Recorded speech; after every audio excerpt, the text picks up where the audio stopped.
Now let's turn to one of the most enduring A-list names in Nigeria, Ambassador Dele Cole, a celebrated diplomat, politician, journalist, academic and activist who's brought an outstanding reputation to virtually everything he's touched. He transformed the face of journalism in Nigeria, helping to move the original Daily Times newspaper into the biggest of print leagues, establishing the premier editorial board in the country and lending his weight to the emergence of the Guardian newspaper and to the growth and development of such famous journalists as Stanley Makebu and Dele Giwa. Dr. Cole would go on to become Nigeria's ambassador to Brazil and later still special advisor on international relations to the then president of Nigeria, Olusegun Obasanjo. And now he's turned his hand to fighting destructive tribalism, warning that Nigeria must transcend it if it wants to survive and thrive, and calling for legislation to repudiate and topple the traditional barriers of tribalism. Well, I'm delighted to say that Ambassador Patrick Dele Cole joins me now from Lagos. Ambassador, thank you very much indeed for taking the time to talk to us. Great to see you again. And you've written a very Sure, you're most welcome. You've written a very interesting article condemning tribalism in the strongest terms and comparing it to the worst forms of racism. Tell us more about the arguments that you make in that article. Well, basically, I believe that tribalism and racism flow from exactly the same font, from the same spring. Because if you are going to discriminate against somebody on the basis of his race, then you also discriminate against the other person on the basis of his tribe. I don't see too much of a difference. Apart from that, I think I'm calling on all those who are tribalists to understand that when they complain about racism, they themselves are on the firing line. I mean, the history of Nigeria from 1966 has been one of tribalism. The very first coup was known as a tribal coup, then a retaliation for it.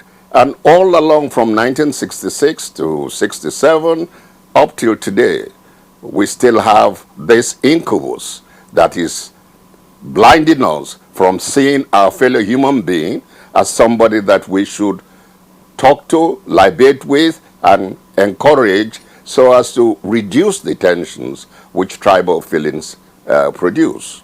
If you look into what is happening in Nigeria today, really, when you look at a list of appointments, if you don't see somebody from your area, you don't think that's a good appointment.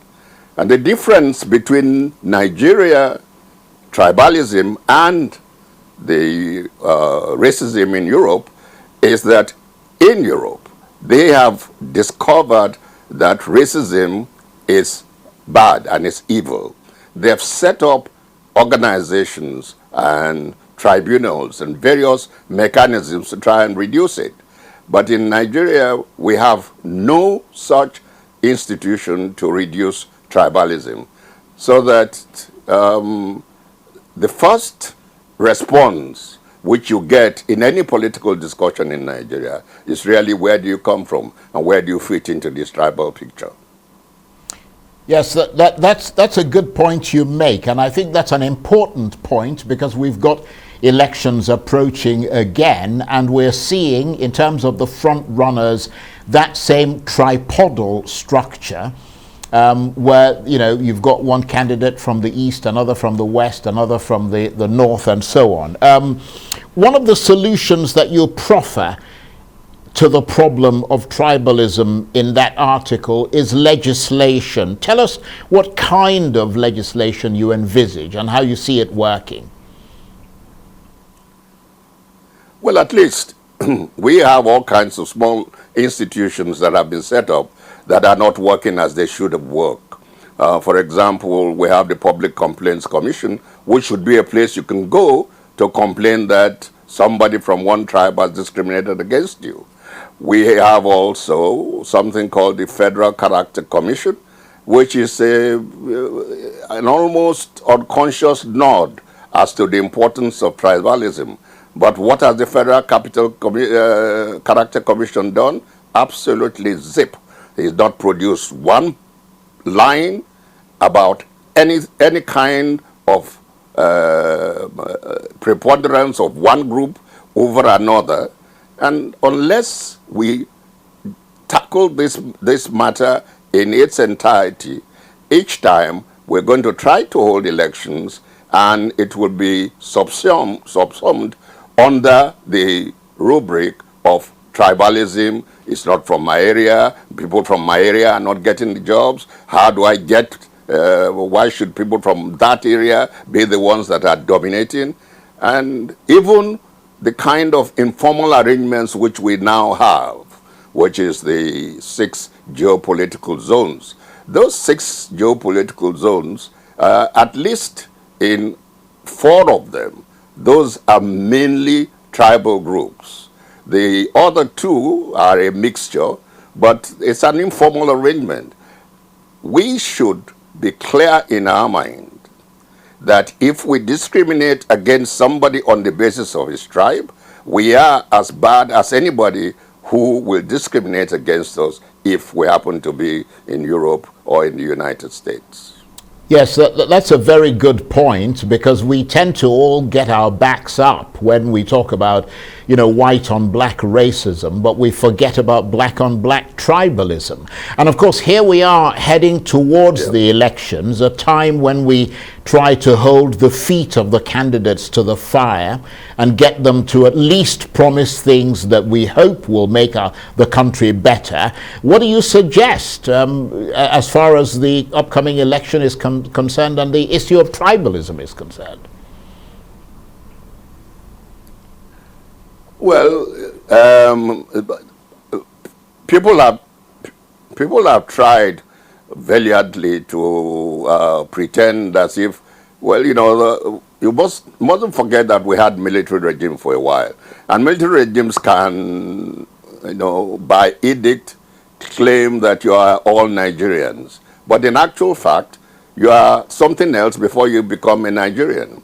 And as I said, if the 1966 coup and the 67 one that followed, or even if you go before that to Zig's attempt at elections in Western Nigeria, it has always failed on this one single issue about tribalism. Right now, the preponderance of a certain group of people over the rest of Nigeria is seen as, well, okay, this is their turn. The next time around is going to be our turn, and we're going to be able to do what they are doing to us and retaliate. That is no way to run a country, is it? Well, yes, I would agree that in an ideal situation, it certainly isn't. But I don't know if you are an advocate of restructuring, but if you are, do you see that encompassing the issue of tribalism as well, in terms of the restructuring of the country? Yeah, even if you restructure, in the first place, let's face it, Nigeria has something like about 152 different ethnic groups. Although we don't really know how divided we really are. But let us take the division, even in common parlance. When an Igbo man meets a Yoruba person, he calls him Ngbati. When the Yoruba man sees an Igbo man, he says, Kedu. The Hausa sees a Southerner, he says it's a Nyomeri. All these are terms that are derogatory, and they tend to exclude you from whatever it is the other people are doing. And I believe that it is about time that we should call people out. And even the experiments that we make, as I said, the 6 zonal experiments, it's really it's a convenience. The political parties themselves have to take up this challenge. In the first place, the political parties are not doing what political parties ought to do. And the reason why this happens is that the parties are tribal groups. And unfortunately, our people are, they kind of are blind to the inadequacies which tribalism has put on us. And I think that from now on, anybody who is tribal against you, you should be able to hold him up and say, my friend, what you're doing is wrong. Because I am a human being, I'm a Nigerian like you are, and you have no reason to treat me in the way in which you are treating me. And those, again, very good points that you make. But just moving slightly forward, away from that, you yourself are, of course, a politician, in addition to the many other hats that you wear. 2023 approaching, what's your assessment of the presidential candidates that are considered the front runners in that 2023 race? Well, the unfortunate thing about Nigeria is that you have the difficulty of tribal units, and then on top of that, you introduce the religious element, which bastardizes the whole process. And I think that people tend to forget that in Nigeria, when you take the three major ethnic groups out of the equation, there are more Nigerians than those three. But those minorities are so divided that they don't even, they can hardly, come up to breathe air in a pool in which they are, as it were, drowning. And whether you are from the River State, it's exactly the same thing, whether you are from the Cross River State, or indeed whether you are from Delta State. Delta have been able to come to some accommodation, a little better than most, which is that I think the three governors that you had in Delta State, one is from Delta North, the other one had, was an Ichekiri one, and then there was an Urobo one. But if you are from a small Egeni family in River State, for example, there's no hope that you, through your tribe, will ever be governor, because if everybody goes into a lager of tribalism during elections, then obviously the same group of people will continue to come out. And the federalism that we had was supposed to help in assuaging these difficulties, but that is not what is happening. And we do have one saving grace, and let me mention it quickly. The young people, because we have had these years of unity schools, National Youth Service Corps, they have a better view of what Nigeria is than the old folks who are more or less stuck in their in the groove of tribalism.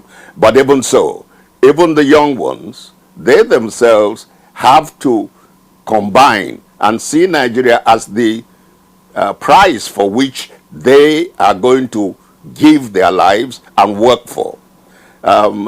If you, what section do you want to take? The judiciary itself or the legal profession itself is rife with tribalism. When you go to courts, you are wondering who is going to be the judge, where is he from, and you are looking for a lawyer who comes from that area. I mean, let's face it, by this time in our country, we ought to have been able to have passed all that. And let me go back to the positions of power. The military in Nigeria is a major position of power. And I don't think that one is saying too much if you were to say that the military, although it is a Nigerian military, is rife with tribalism, and tribalism is what rules in that place. And when you have a national institution like the military being driven by tribalism, then before very long, if you're not careful, you're not going to have a military that is functional. That's a very interesting analysis, and we've just got just over a minute left for this chat, sadly. But let's turn very quickly to the other area where you've made your mark. That's in the area of international relations and diplomacy. You've been watching the elections in Kenya. The legal wrangle has now been resolved. What do you reckon Nigeria can learn from that, if anything? Very simple, which is that it took them, 14 days in Kenya to come to an end. It's not an endless procession of sons or whatever they are, wearing white wigs and complaining from place to place. It's done, it's finished, and they've accepted it. That you mentioned, Kenya itself is a land that for a long, long time was a battle between the Kikuyus and the Luos. And Odinga himself is a Luo. The Kikuyus were Jomo Kenyatta. But it seems that all of a sudden, that division has disappeared. Right now, they found somebody who is acceptable to them. And I'm hoping that Nigeria will also learn from Kenya to find somebody among these 3 or 4 people who are ruling, somebody who is acceptable to them, so that we can lay this ghost of tribalism to sleep. Very good words that you have spoken there, Ambassador. I'm really glad that we were able to get the benefit of your experience and analysis tonight. Thank you very much indeed. That's Ambassador Dele Cole, diplomat, politician, journalist, academic and activist, talking to me there from his home in Lagos. That's it for this edition of Arise Prime Time. Join us again tomorrow. From me and the entire team here in Abuja and Lagos, bye-bye, and thank you for watching.